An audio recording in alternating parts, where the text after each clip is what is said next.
I would expect, which leads me to not trusting my excitement and feeling confused. Other times, I just simply am not sure about what my highest excitement is, and I'm left confused, overwhelmed, and lost. Other times, when I think I'm clear on what excites me the most, I find moving towards that direction is met with obstacles, resistance, struggle, and general effort. I would love some guidance on what to do when you are feeling like you don't really know what excites you, what is your highest excitement, and or when it seems like following your highest excitement is met with more struggle and obstacles.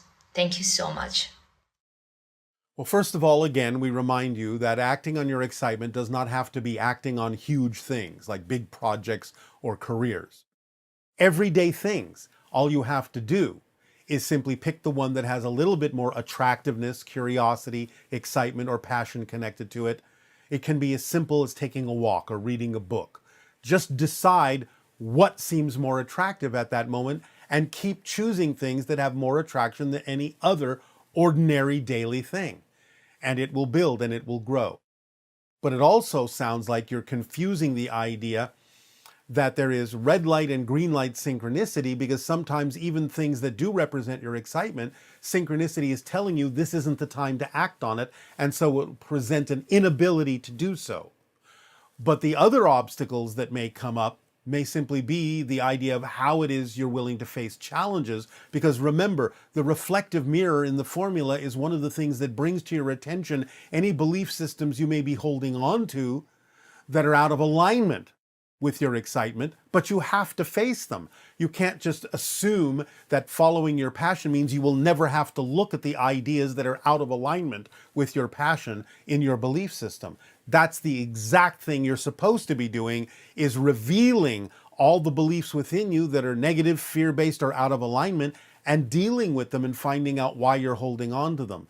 So part of your excitement is to discover the things within you that are not your excitement, that seem like challenges. They don't have to be experienced as obstacles, but they will come as challenges. But you have to stay in a positive state, which is also part of the formula, in order to get a benefit of how you approach them, to get and extract an advantage out of that experience. So even if something manifests that you objectively don't prefer, by staying in the positive state, you will still be able to get a beneficial effect out of the way that you look at it and the way you examine why it's there and why you may be holding on to a belief system that doesn't serve you.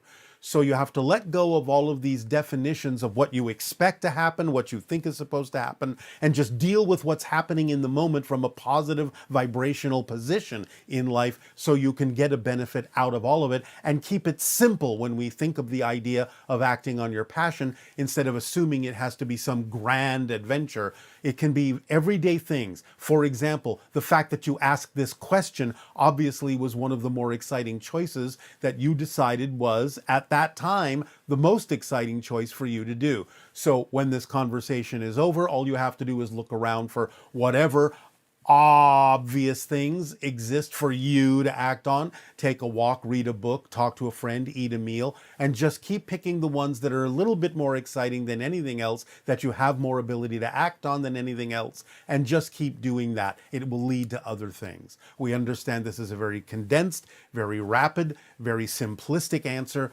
but without actually engaging with you much more deeply in a private or personal conversation, this is what we can give you at this time to help you understand the whole process of how synchronicity works. When it's green light synchronicity, it allows you the ability to act on things. When it's red light synchronicity, it says this may be representative of your passion, but this is not the step to take right now. So look around for something else that you need to do, rather than feeling like you're banging your head against an obstacle. Don't just stay there and try to force your way through it. Red light synchronicity may be saying this is not the step to take right now. Look for something you are able to act on. Hi, Bashar. And to you, good day. I'm seeing your messages and videos for some time now. I'm so excited to have this meeting with you. We have deep appreciation for the co-creation of this interaction with you as well. I would hope if you could please help me understand a little more about the idea of physical experience related to the concept of being a projection of this consciousness. Yes, well, we sort of just described all of that in the monologue. Yes. So the idea, again, is that there are vibrations, frequencies of energy within the soul, frequencies of light that cause patterns within the soul. Those patterns are focused by the soul in a way that projects those patterns into a kind of condensed focus point within the center of the soul, so to speak. And that projection of those patterns, that condensation of those energy patterns, creates a focal point in the soul that you call your physical personality. So it's projected that way. And because it is projected by those vibrations, those frequencies, then the physical personality perceives the idea of a reality around itself, which is made up of those frequencies. In a sense, it's almost like the physical personality seed or crystal at the center of the soul is seeing its reality projected on the inside surface of the sphere of the soul, as if that is the theater, that is the screen, 360 degrees in all direction, upon which the crystalline seed projects the idea of its consciousness, of its reality outside of itself, because what it's actually seeing is the, so to speak, inside of the sphere of the soul that it is. And that's where its holographic projection plays out, seemingly around itself, because the physical personality is concentrated at the center of the sphere that is the soul. Does that make sense? Does that answer your question? It makes sense, yes. But the question is about I am perceiving this reality in are you perceiving my reality? You are perceiving your reality? Yes. It's But we are agreeing to some degree to create something similar enough that we can talk about things as if we are sharing the same reality, even though we are creating our own reality. We're creating our own version of reality based on our connection and communications with each other, with everyone, to create a reality that is similar enough to the reality you're creating so that we can create what appears to be a shared reality, even though it is actually different realities. the experience is everything in the same moment. Yes. But you only Yeah. experience what you're focused on. Yes. So there are many aspects of what we are creating that are not visible yet, or may never be visible, because you may not need to create your version of that in order to experience it, because it may not be relevant to do so. But what you call the idea of the future are simply elements of the realities that we are creating with each other that are not visible yet, but they are there. So they become visible when it is relevant for them to become visible, because that's what you're now focused on. And from your linear space-time perspective, you call that becoming visible part the future. Yes. And the part that now goes invisible but is still there, you call the past. But all of it's there. It's just that it's different about what part of it becomes visible to you at any given moment in the present. So what I experience now with you, Yes. from my point of view, my perspective, it's a projection Yes. of my consciousness. You are perceiving the same, but in your point of view. I am perceiving something similar enough that we think it's the same. Yes. Okay. That's one of my questions. Yes, it's very similar to what you're experiencing electronically now in this particular exchange. In other words, you know that you're not actually seeing the physical body of the channel.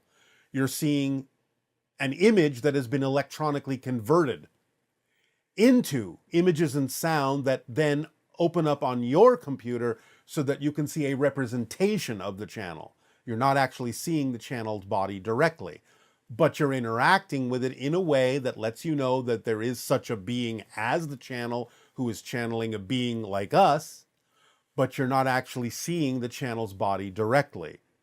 You're seeing a projection. So it's similar to that idea.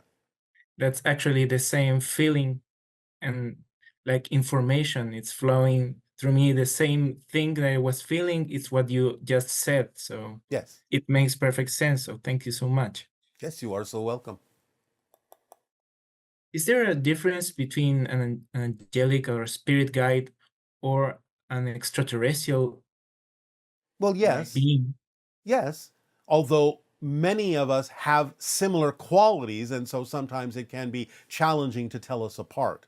Because, as I said, we have many of the qualities of spirit, and so vibrationally you may still think you're speaking to a spirit, even if you're speaking to an extraterrestrial, or vice versa.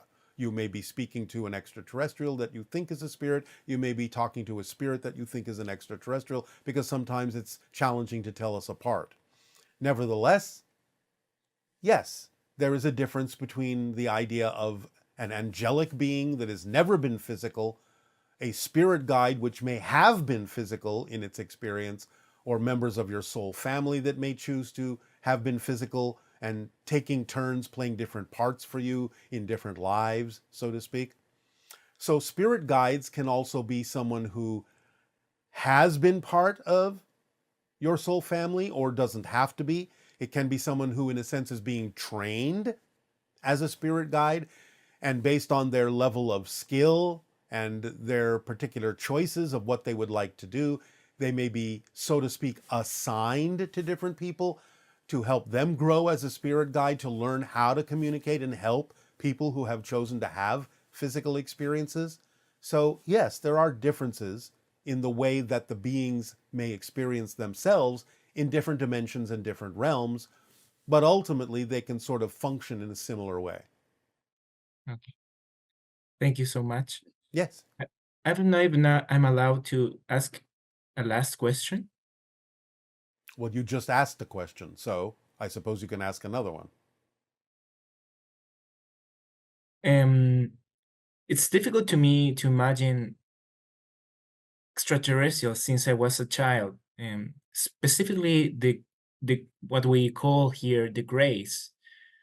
Yes, well, they're not truly extraterrestrials in the classic sense.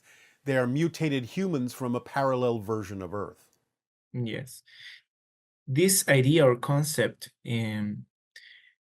although I found it fascinating, and it really starts piquing the curiosity of my experience, but it's also terrifying to me. I Why? can understand why.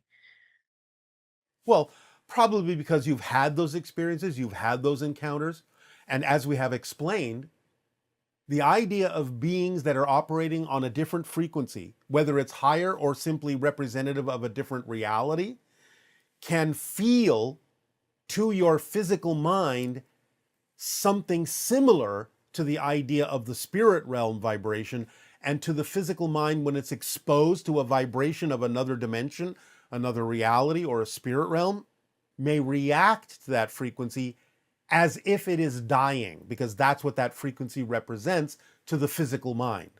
And so the limbic brain will react as a fight or flight survival mode suddenly, because being exposed to that energy may make it feel like it's about to die, even though it may not actually be about to die. It may feel like it's about to die by being exposed to that energy, and that's where the fear reaction comes up. It's a survival mode reaction of the limbic system in the physical mind. Thank you so much. Yes, there is nothing to be afraid of, but we understand that your body may react that way.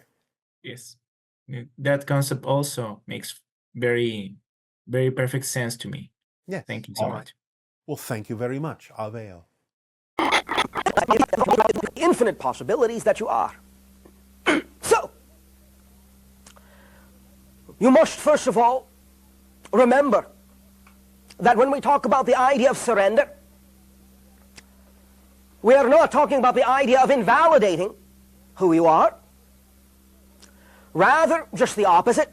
We are talking about the idea of total validation of who you are, what you were created to be. Surrender, in your language, in the sense that most people on your planet usually use it, means that in some senses, the kind of giving up that you do goes hand in hand with losing something of yourself, giving away something, giving your power over. This is not what we mean by surrender in this context. What we mean here is the stopping, the cessation of trying to be who you think you need to be, and the beginning of simply allowing yourself to be who you are.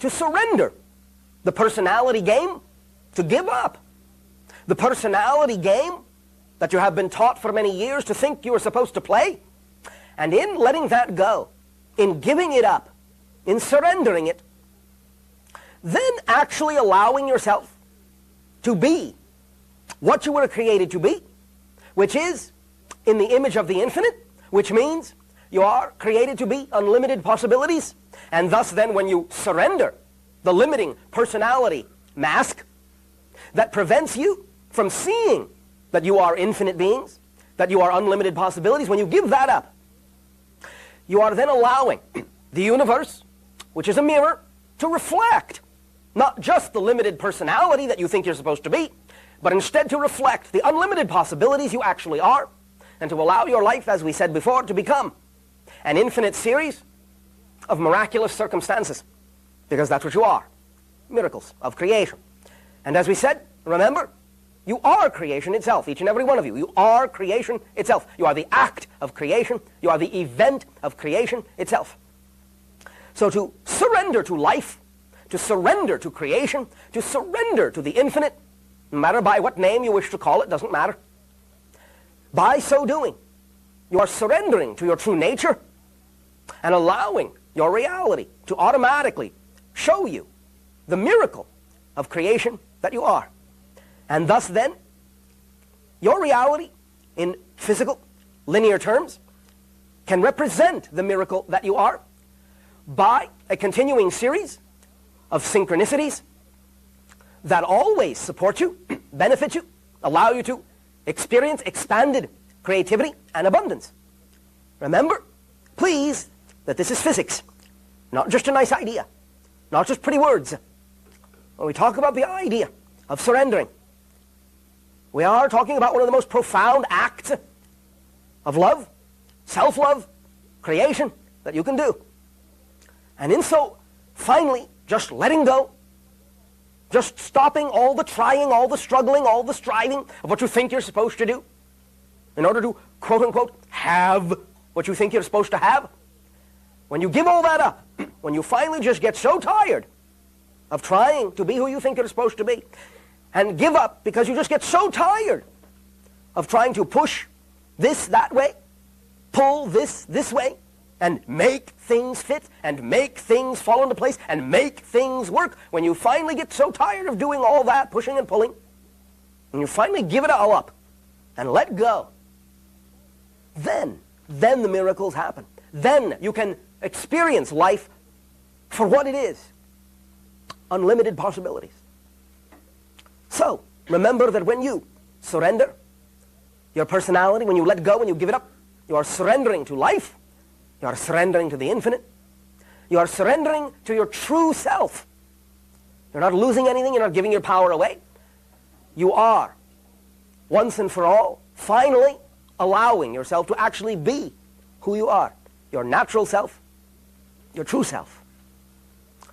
We will continue to work with each and every one of you in this manner and on this principle, because it really is, in a sense, the most important, the most fundamental principle of all the things we have ever discussed, and every other thing, every other tool, every other technique, every other idea we have ever discussed with each and every one of you will all fall under this notion of surrender. For if you do not allow yourself to be who you are, then really anything else we have discussed will not really be fully allowed to function for you, to work for you, in the biggest, most expansive way it possibly could. You might see little successes here and there, little glimpses here and there, but without the surrender, you're really, again, only working in pieces through the personality, which is limiting. And this is not what each and every one of you have said you want life to be. So let us begin, day by day, step by step, to just let go, to trust, to not care so much, worry so much. And again, we do not mean care in the sense of no longer do you care for people. We do not mean it that way.